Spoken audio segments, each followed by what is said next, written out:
한 주간 지역 정치권 소식 전하는 주간 정치 순서입니다. 대구 경북 통합신공항 특별법이 발의된 지 석 달이 지났습니다. 법안만 발의됐을 뿐 논의다운 논의는 이뤄진 적이 없습니다. 지역 국회의원들이 너무 소극적이라는 불만도 여기저기서 터져나옵니다. 그도 그럴 것이 대구와 경북 지역 의원들 사이에서 미묘한 입장 차이가 느껴집니다. 국민의힘 한 중진 의원은 KBS와의 전화통화에서 신공항을 추진하는데 꼭 법이 필요한 건 아니라고 했습니다. 일단 첫 삽을 뜨는 게 중요하다는 겁니다. 국민의힘 대구시당과 경북도당은 공식적으로 대구 경북 지역 의원들 사이에 이견은 없다고 누차 강조했지만 꼭 그런 것만은 아닌 것 같습니다.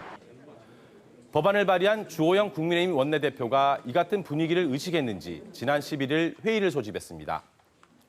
국회의원들과 기재부, 국토부 등 정부 관계자, 대구시, 경북도 부단체장이 모여 입장 차이를 조율했습니다. 회의에 참석했던 이종화 대구시 경제부시장은 소극적이던 정부 입장이 상당 부분 돌아섰다는 말로 이날 회의 분위기를 전했습니다. 신공항 특별법은 오는 21일 국회 교통소위에서 첫 논의가 진행될 예정입니다. 여세를 몰아 이달 중 국토위와 법사위를 거쳐 다음 달 국회 본회의를 통과할 수 있을지 지켜봐야겠습니다. 다음 소식입니다. 이태원 참사 국정조사를 두고 수사가 먼저라는 여당과 국민 다수가 국정조사를 요구한다는 야당의 입장이 팽팽합니다. 지역에서도 국정조사를 촉구하는 범국민 서명운동이 본격화했습니다. 정의당 대구시당이 지난 10일 대구 동성로에서 기자회견을 열고 먼저 행동에 나섰습니다. 지금부터는 정치가 해야 될 시간입니다. 진실을 규명하고 책임자를 가려내고 철저하게 처벌하는 일을 해야 합니다. 정의당은 지난 주말부터 대구 시내 곳곳에서 정당 연설회를 열고 시민들의 서명을 받기 시작했습니다. 진보당도 가세했고 더불어민주당 대구시당과 경북도당은 내일부터 서명운동에 나서기로 하면서 지역에서도 국정조사 요구가 더욱 거세질 것으로 보입니다. 다음 소식입니다. 동남아 순방에 나서는 대통령 전용기에 특정 방송사 취재진을 태우지 않았다는 뉴스가 지난주까지 전국을 뜨겁게 달궜습니다.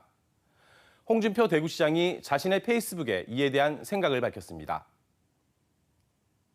취재의 자유가 있다면 취재 거부의 자유도 있다며 악성 왜곡 보도를 일삼는 언론에 대해서는 취재 거부가 유일한 대항 수단이라고 썼습니다. 더불어민주당 대구시당이 즉각 논평을 냈습니다. 홍준표 시장의 발언이 도가 넘고 있다며 언론에 보복을 가하는 대통령실을 옹호하며 대구에서도 사실상 언론 통제를 하고 있다고 주장했습니다. 홍 시장이 주로 페이스북을 통해 중앙정치의 갈등 이슈를 언급하면 지역 야권이 반발하는 상황. 이번뿐만이 아닙니다. 홍 시장이 국민의힘 상임고문직을 수락했을 때부터 이 같은 상황이 예견됐다는 지적도 있습니다. 집중도가 높은 중앙정치의 갈등 이슈에 자칫 지역 현안이 묻힐 수도 있다는 우려 섞인 목소리도 나옵니다. 지금 중앙정치의 갈등은 정당 간 갈등이라고 보는 것이 맞을 것 같고요. 아무래도 감정적인 갈등이라고 보는 것이 맞을 것 같습니다. 그렇지만 이런 감정적 갈등에 대구시장이 개입하는 것이 과연 지역 문제 해결에 도움이 될까 상당히 의심스럽습니다. 대선 주자급 자치단체장이 중앙정치에 목소리를 내는 모습을 바라는 시민들도 분명 있을 겁니다. 오랜 경험과 정치력으로 중앙정치가 헤맬 때 해법을 조언하는 것, 홍준표 시장이 해야 할 역할이기도 합니다.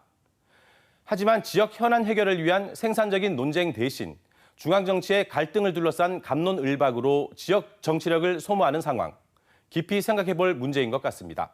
주간정치였습니다.